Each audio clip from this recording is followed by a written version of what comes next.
everyone, and welcome to another session of our Ed Talk series. This afternoon, we're super happy to welcome our community of global educators at Ed3 DAO. Super happy to have you with us today, and of course, their leader, Vritti Saraf. Hello, Vritti. How are you doing all the way in New York? I'm great. Thanks for having me. Amazing. Happy to have you. I am Andrea Ferrari, founder and CEO at Whole Schools International, and together with my partner, Gabriela Gonzalez Pacheco, Director of Programs, we have created this innovative space to inspire conversations around education during these times of change. Whole Schools, we believe education is transforming, and those pillars to sustain transformation that are future-proof are based on innovation, equity, well-being, and happiness. And this is why we gather here in this space through our leaders with international perspectives to guide our educational communities as we co-construct the new landscape in education. Today we have a brilliant program prepared for you, Building the Future of Education and Learning Reimagined, based on Web3 and Web3 technology as it strives to revolutionize what we teach and learn. Vritti, our expert today, please guide us into our talk. What is Web3? Yeah. So thanks again for having me. Happy to talk to educators from around the world. Web3 is actually the evolution of the web. So if you think about what the internet is, the internet actually started off with the ability to be able to connect pieces of information across many different computers. And the web emerged in 1989, where Tim Berners-Lee created a way to search the internet for information. So that was the first, iterance of the web. Now, the first version of the web, what we call Web 1.0, was only consumable by people that were able to sort of like access the web and read it. They weren't able to build upon it because there were very few coders in the world, and there were very few tools on the web that allowed you to actually contribute to it. So we call Web 1.0 read only. Then Web 2.0 came along when social media emerged. So we're talking about LiveJournal, MySpace, TikTok, Facebook, and that allowed us, and even YouTube allowed us to actually contribute content online without being a coder. And that fundamentally changed the way that we interacted with each other, the way that the global community got together, and the way that we use the web. So we call that Web 2.0 or write. So Web 1.0 is read, Web 2.0 is write, because now you can actually contribute to it. Web 3.0 is the further evolution of that. So you can do everything you can do on Web 2.0, but with the advent of a new technology called blockchain, it actually allows you to own the data that's on the web. So in Web 2.0, because most of the applications like Google and Gmail, emails, and any of the internet connections, those were all free. The things that these big companies were doing was they were collecting our data in order for us to basically pay for these applications, right? And what that allowed those organizations to do is centralize the way that they actually store information, which made our data really vulnerable to hacking, and it made our data sellable by big corporations. So what Web 3.0 is doing is it's bringing the concept of blockchain or ownership of data to individuals. And so what we call Web 3.0 is own, which is basically being able to own what you can do on the internet while also being able to communicate widely. So that's Web 3.0. What an amazing explanation. It's very interesting for us that are just starting to understand how this is impacting the world, and of course education, to learn from you. Vritti Saraf is the CEO and founder at K20 Educators, a metaverse space for learning communities, and it has been recognized as the world's top 200 most innovative edtech companies. She's also co-founder of the first community organization on blockchain for educators by educators, which is of course our global community at ED3DAO. So both organizations we know are aimed to reimagine learning. Vritti, please tell us a little bit about how you envision, or how Web3 is striving to make an impact in the educational sector? What does it mean for our teachers? What does it mean for our students? Yeah, absolutely. So one of the cool things about Web3 is that it started a new revolution in the way that people think. And the principles and the ethos that are paired with the technology of Web3 is really driving a huge amount of social change. So when I say principles and ethos, the main crux of Web3 is the concept of decentralization and self-organization. So people basically being able to connect with each other on their own without the, a central sort of like entity having to sort of control the way that they operate. And then also the concept of self-sovereign identity. So basically being able to be your own person and your identity not being owned by Facebook, by Google, or the government, right? So those two concepts have created all of this new innovation in the Web3 space and the tech space.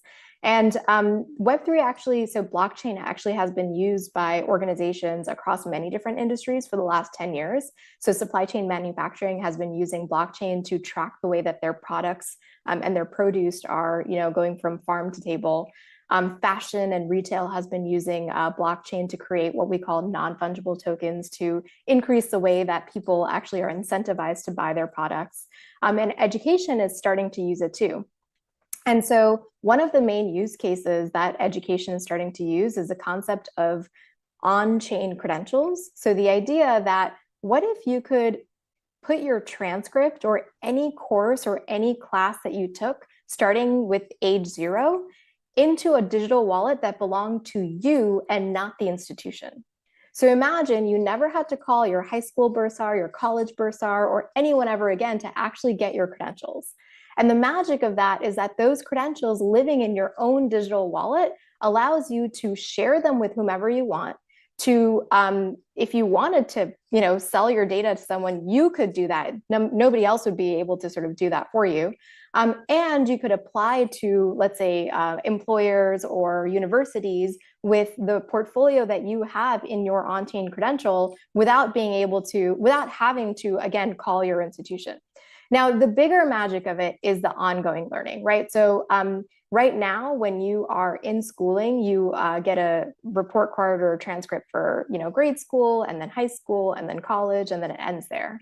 But we all know that adults learn until forever. And so why is it that our portfolio of academics doesn't extend to our deathbed, essentially, right? And so what these on-chain credentials allow you to do is they allow you to actually keep your learning on your digital wallet forever, so that when you're actually employed and you get a credential for project management, you can put it in that too. When you're 50 years old and you get a credential for sailing a boat, whatever it is that you want to put into this, you can create an entire academic portfolio of the person that you are in this digital credential and then share it with whomever you want. But that's just one use case. There's so many other use cases for Web3 in education. Well, I'm thinking about it as an ecosystem, right? If it's fueled by these blockchain technology, then there won't be a sole custodian of our credentials, and we will be in charge of that. How I wonder, does it effectively get authorized or approval? I'm sure there's a bunch of things that happen in order to make that completely, how shall I say, in line with what the authorities provide and how it is an authentic, right, credential. And secondly, what I was thinking is about those portfolios for students to be able to upload and reflect on these micro credentials throughout their trajectory. It really feeds into that concept of the lifelong learning that you were commenting on. So keep it all in a neat little place in a little wallet where we can make the best use of it and keep building on it, correct?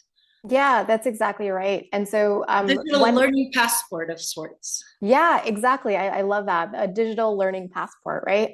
I think the magic of what's happening in the Web3 system is it's both a magic and a critique, which is it's not trying to destroy any of the systems that are currently in place. It's trying to improve them and evolve them, right?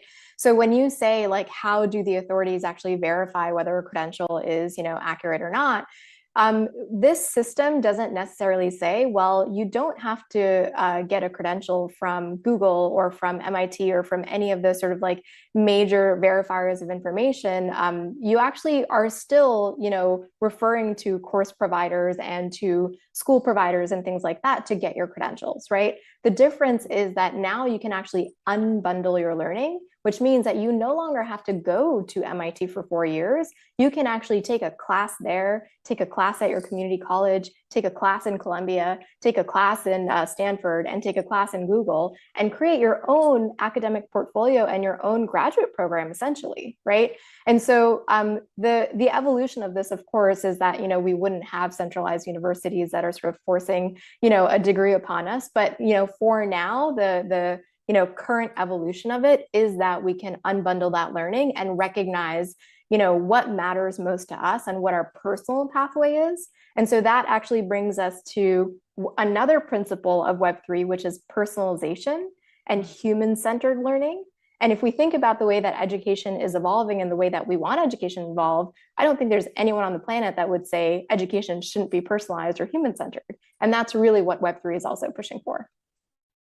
Wow, that's a lot to take in this conversation. It's super power packed with all these new concepts that are really inspiring others around the globe. And we're so happy to be able to join your community. I know, and this was saved for a little bit further down our conversation, but just so people get excited that you are offering as part of, creating this awareness piece, an important unconference about Web3 and the evolution of education coming up November 11th through November 13th, and that you're inviting, and this is an open invitation with the code that we're going to be providing and the QR scan, that people will be able to attend. And we're super excited because I know that teachers that are following today, pedagogical leaders, and all the different schools that are in our network are going to be super interested to know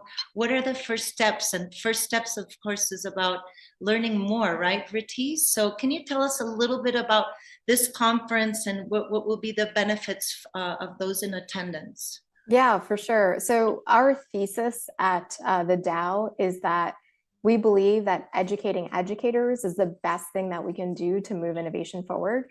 Because if we think about, the technology that's come out in education in the last 30, 40 years, it's been forced upon education. And the tech solutions have mostly been derived by people in business or people that are trying to standardize education. And so we really want the solutions to the biggest problems in education to come from educators, the people that are closest to the problems. And so we believe that Web3, the mindsets, the principles, the tooling, the technology can really empower educators to make those changes. And that's what we do through our community. And so this conference is literally the world's first event that is happening virtually, that is bringing together Web3 builders and innovators with education leaders and thought leaders. And so we're basically bringing those two parties together to talk about, what does artificial intelligence mean for education? What does blockchain mean? What does credentialing mean? How does a metaverse environment impact the way that the future of education will be shaped? How is the workforce going to impact education? And so we have 4 major themes that all of our sessions fall under. It's the future of learning, the future of teaching, the future of earning, and the future of community. And so all of our sessions fall under those categories. And the people that I think would benefit most are the people that are curious, that are looking for change and innovation in education, and the people that are looking to meet global educators and connect with them on different pain points or different solutions they've come up with.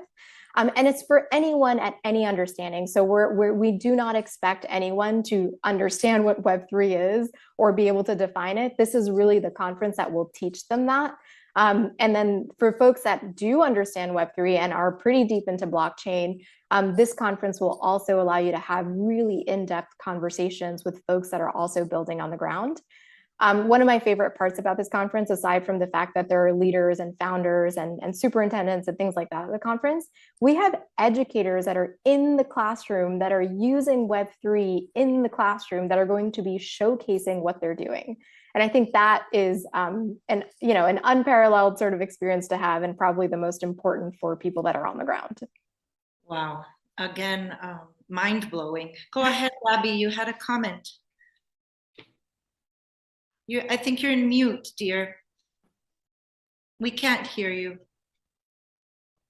Sorry, I had it muted. I was listening to you talking, and I just kept thinking about, it's a new horizon, no, as you were describing, of all the possibilities. But have you considered, this breach between this goal that you're pursuing and many times the starting point where teachers are at, where educators are at, is just really wide. We notice now, with the pandemic, it's just approaching technology was kind of a scary world, no? So if we go, I don't know if they're even in Web 1.0, so Yeah. How can we make sure that this is something that really happens, and we just carry everyone forward, and not just a few passionate ones, because I know that there are, and they're very curious, as you said, and very creative, and they're thinking of ways of doing it, and they're there. But I don't think, and I don't think I'm pessimistic by saying this, I don't think it's the majority. Yeah, no, I love that question. I appreciate it. And there is truth to the question. And so the way that we look at this is that we don't focus on the technology, we focus on the actual competencies that students need in order to be ready for it, right? Okay. So we have these courses that we teach people about blockchain and Web3. And what we do is we contextualize it for the educator. So when we talk about cryptocurrency, we're not talking about the actual Bitcoin and the Ethereum. We talk about that at some point. But we're also talking about microeconomies, financial literacy, and tokenomics, so that people can better understand the foundational concepts for being a thinker in this modern world, right? When we talk about metaverse spaces, we're actually talking about immersive learning, place-based learning, and enhanced learning, and phenomenon-based learning. We're not necessarily talking about the technology itself until people are ready for that. Okay. When we talk about blockchain, we talk about self-organization. So imagine this, imagine you're in a kindergarten classroom and you want your kids to understand the concept of decentralization through blockchain. You don't teach them about blockchain, but you actually have them engage in an activity where they self-organize, and you reflect on what that organization was able to develop in them. And the thing that we want kids to be is agentic. We want them to have agency and to be able to be critical thinkers and to be able to be creative. And those are the concepts that we're focusing on. We're just using Web3 as a really strong use case that the rest of the world is already getting behind to basically move this forward. Okay. What a great example of how that would look in the classroom, no? Because sometimes we get so tied up with the facts and with the actual bits that we're trying to understand, and we forget that the larger concept of it, as you just explained, is what universally ties it all together, what makes it timeless, and what makes it pretty much the same for humanity, or for our shared humanity, through these shared concepts that are timeless as well. Yeah. So thank you for putting that into, that was a really neat example you gave. I know we have one of our local schools, and I'm gonna mention them, Colegio Ikigai, led by a visionary, our colleague John Kelly, who's putting a lot of this, or giving shape to it anyway, at the heart of the community, and holding it close to their beliefs. So we're super keen on following them and seeing how all of this becomes tried and true, and how it evolves organically. We're very, very happy to have this opportunity. Really, what can you add to the conversation today for teachers listening to us, are there specific benefits for them? I understand there's a lot to do with salvaging time and being more efficient, and how they have access to grouped strategies and practices that will help them with their day-to-day. Can you talk a little bit about the benefits for, you mentioned a lot of them for our students, what about for our teachers? Yeah, for in terms of Web3 access. So one thing that we know about education is that educators are not valued as much as other professions, right? We expect educators to be social workers, administrators, teachers, parents, counselors, all at once. But we never expect a doctor to be a surgeon, an administrator, a nurse, and a secretary all at once, right? So why is it that we're asking educators to do all these jobs? So I think what's happened with education is not only are educators inundated with all of these sort of like tasks that they really shouldn't be doing, but on top of that, because they have all these extra responsibilities, they're not able to scale up intellectually. They're not given the right professional development to actually support them on an intellectual level. Their most of the professional development is training that forces them to like do a certain thing, like use an iPad in a certain way or something like that. They're not actually given ways to enhance and stimulate their own sort of like social well-being. And so that's really what Web3 is striving towards, which is like that human-centered piece, which is how do we elevate the teaching profession in a way that gets kids really well prepared for the future of learning and the future of work? And then how do we get educators similarly prepared so that they are pursuing stimulating careers that are, that are fulfilling to them and don't cause burnout? And so some of the sort of systems that we're putting together at 3DAO is really striving to get educators to be the ones to solve those problems. We have an incubator coming up next year where we're actually helping educators learn the mindsets of business innovation and Web3 innovation and understanding the principles around immersive learning and all that kind of stuff, so that they can actually identify those problems and solve them for other educators. And also starting micro schools, right? So like that's going to be one sort of like major theme of what we do at our DAO, which is we want the world to start more micro schools. The idea of a micro school is that you can have these smaller communities that are serving a smaller set of students that have better resources for teachers and better infrastructural support. And part of the reason for that is I was a school leader, I was a dean, I was a teacher, I was a dean of deans. I helped start about 15 charter schools and I helped start international schools. And I personally saw like one of the biggest, sort of pain points in education was that leaders were not equipped in the right ways to lead schools. I think, teachers, and you can call teachers leaders or you can call principal leaders or whatever it is, but you have to have certain competencies as a leader in order to lead a really good institution.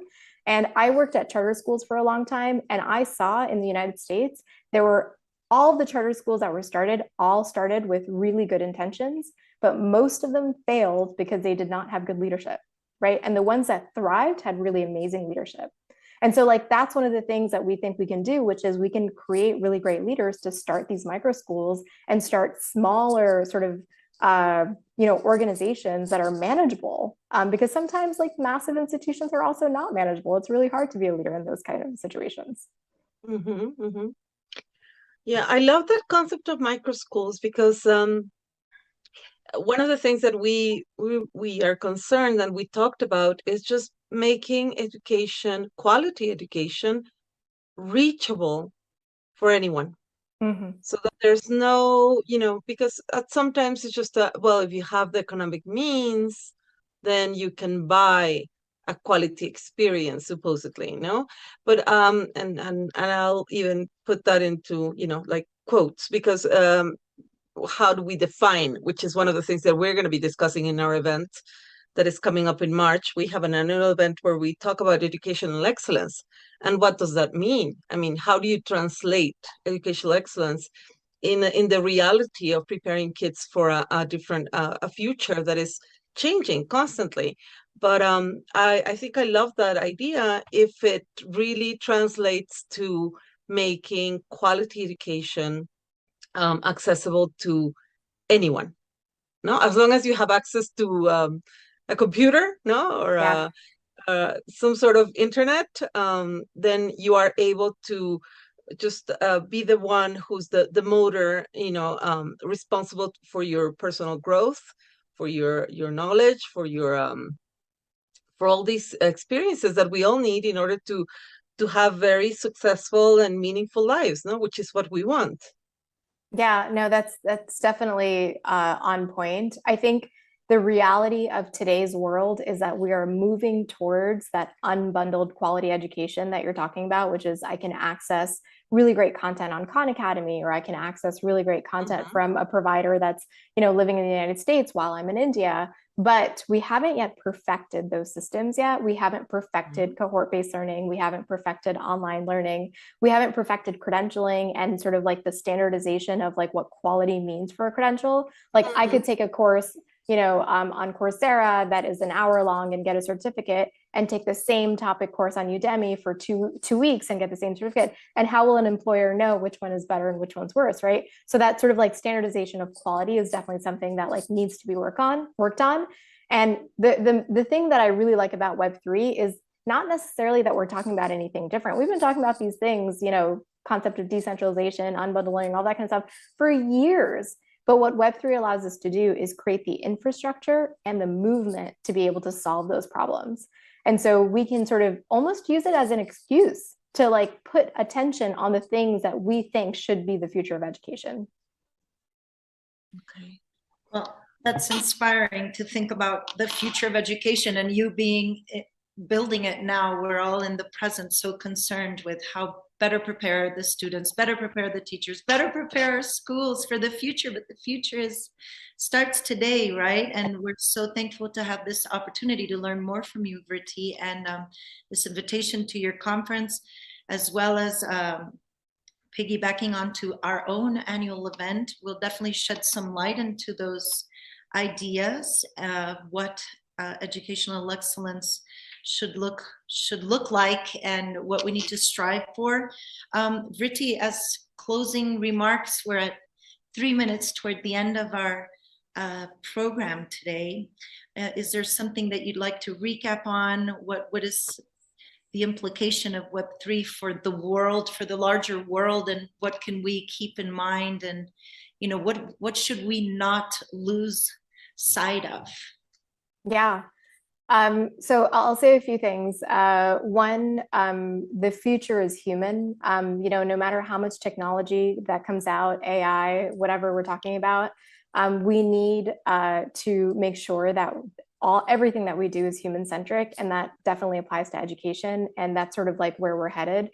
And then two, Web3 is being talked about by officials, in the sort of highest of rankings. I was at the UN General Assembly a few weeks ago in New York, and people were talking about it from the sort of education bureau perspective, and from policy perspective, from politics perspective. And it hasn't come down to us yet, the people on the ground, in terms of like the policies and regulations, but it will soon. And what I really implore educators to do is like, don't be the victim of that, do your research and get active in the community and start learning about all of this and start incorporating it on your own terms, because soon enough, the way that other technology has, it's going to be forced upon you. It's inevitable, because it's the evolution of the web. So let's learn from each other. Let's grow with each other. Let's make sure that education is not the industry that is left behind the way that it has been for the last 100 years. And let's catch up to the other industries that are doing amazing things using tech, but always making sure that the human is at the center. Wow, what a great idea to end our session together. Super inspiring, and holding that treasured idea, that the humans, that our students, that our teachers, that our leaders are at the center, and they're so close to everything that's happening themselves. So let's elevate that, and let's really be a part of this awareness piece. This is the intention of today's program. We are going to make available to everyone watching the invitation to the unconference for Web3. We would be very keen also we have a promo. Thank you to Vritti and K20 educators for everybody to be involved. So the first 50 people to sign in, of course, will be our guests of honor. And we couldn't be more honored to have all of you. So thanks again, dear Vritti. Wishing you a lovely afternoon and evening ahead, and a big hug from us at Whole Schools and Great Place to Study. Thank you for joining. Thank you so much.